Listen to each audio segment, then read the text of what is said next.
welcome back again to my YouTube channel. So for today's video, ito ay continuation or part 3 po ng panghihiram ko ng pera dito kay FT Lending. So ayun na nga po, so kung hindi nyo mga po napanood yung first video ko dito about kay FT Lending, yun po yung first time na nanghiram po ako dito ng pera, and fortunately po ay na-approve po ako dito. So maganda siyang hiraman dahil buo mo siyang marireceive yung na-approve dito sa'yo. At low interest din po siya. But, for the first time na manghiram ka dito, ay bibigyan ka lamang po ng 7 days repayment period. So, ayun na nga po. So, dahil nakapanghiram na nga po ako dito ng pera na disperse ka agad sa aking GCash account.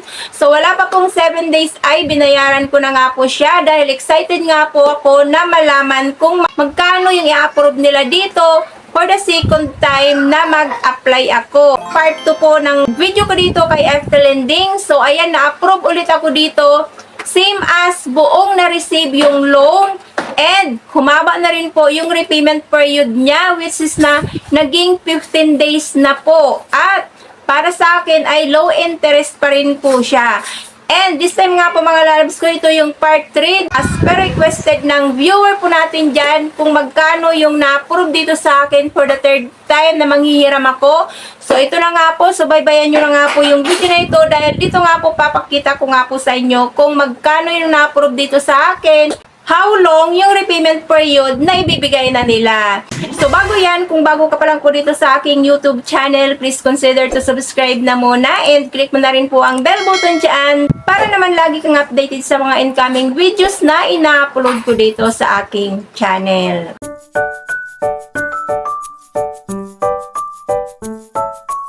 So disclaimer na muna, hindi ko po kayo ini-encourage at hindi ko rin po ito nire-recommend or hindi rin po ako dito promoter or ahente ng platform na ito dahil ako po ay katulad nyo rin po lamang na naghahanap rin po ng magandang mauutangan online. So it's up to you na po or decision nyo na yan kung still at the end of this video ay susubukan nyo pa rin utangan or hindi.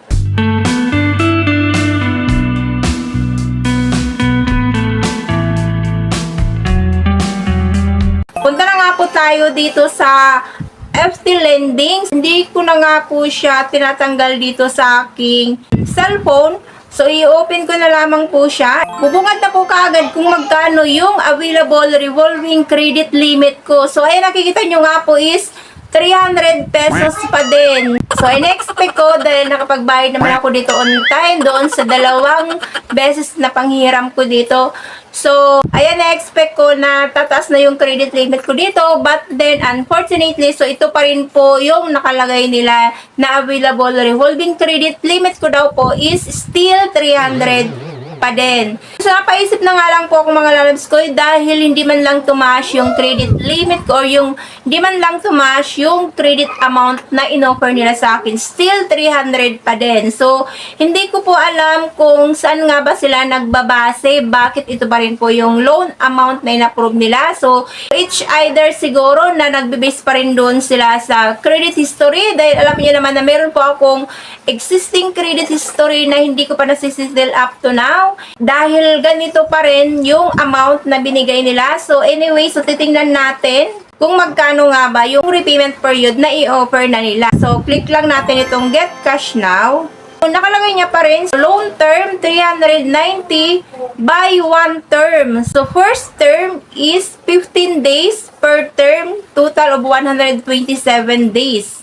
So first repayment is on September 22, which is na 390 yung magiging total repayment ko. And total cost is 90 pesos. So, ibig sabihin, hindi po nagbago yung repayment period na binigay nila sa akin, na binigay nila. And, same pa rin doon po sa total cost na binigay nila, which is na 90 pesos pa rin. So, wala pong nabago. Same as doon sa pangalawa kong hiram dito na binigay lamang nila is 15 days repayment term. And dito nga po sa third time na panghiram ko is still 15 days pa rin po yung repayment period. And amount to receive mo nga daw po is 300 pesos. So, buo pa rin na marireceive yung loan. So, click natin itong Get Cash Now. So, ayun na nga po. So, total cost is interest 4 pesos.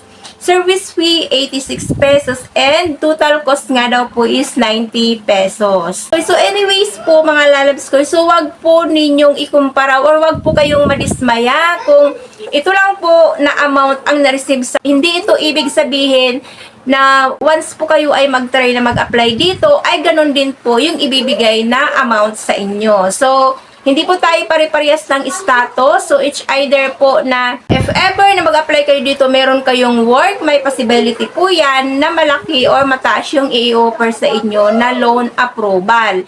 And, aside po dyan, so, kung mataas naman yung binigay nyo na monthly income nyo, so may possibility din po yun, natataasan din po nila yung offer nila sa'yo. So, dito sa case ko, so ito lang po yung binigay nilang loan approval for the third time na nanghiram ako dahil nga po siguro nakitaan nila na meron akong credit histories. Kanya-kanya tayo ng status dito kung magkano yung ibibigay nila na loan approval sa'yo. And dito nga po, para po mag-prove po natin na hindi pari-parehas yung ino-offer nila na loan approval dahil meron nga po ditong isang nag-comment. So sabi niya sa akin, first apply ko, reject. Pero nag-apply ulit ako after 7 days, so approve na. So 500. Walang kaltas at 37 days bago ko bayaran. 87 pesos lang interest. Bongga, di ba? So, ayun na nga po mga loves ko. So, yan nga po ay patunay nga lang po yan na hindi tayo pari-parehas ng status dito. So, yung isa sa mga viewer po natin dito is na-offeran po siya ng 500 pesos and then binigyan po siya ng 37 days repayment period.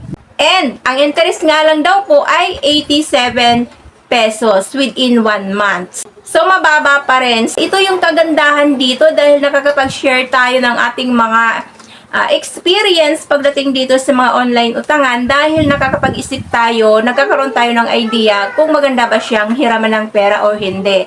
So, ayun na nga po mga lalabs ko. So, sana nakatulong yung part 3 po ng video ko dito kay FT Lending. So, super legit siya at low interest pa din. And buo mo nga po siya na marireceive sa iyong GCash account at long repayment period na rin ang in-offer nila. So, nakadepende pa rin po ito doon po sa status po ng pag-fill up po natin ng application. So, ayun na po mga lalabs ko, ang vlog natin for today. So, sana nakatulong. Kung sa tingin nyo naman po ay natulungan kayo ng video na ito, huwag na pong mag-atubili na i-click ang notification bell dyan para naman lagi kang updated sa mga incoming videos na ina-upload ko dito sa aking channel. So, thank you for tuning in for na mga lalabs ko. Hanggang sa muli, marami pong salamat. God bless. Bye-bye!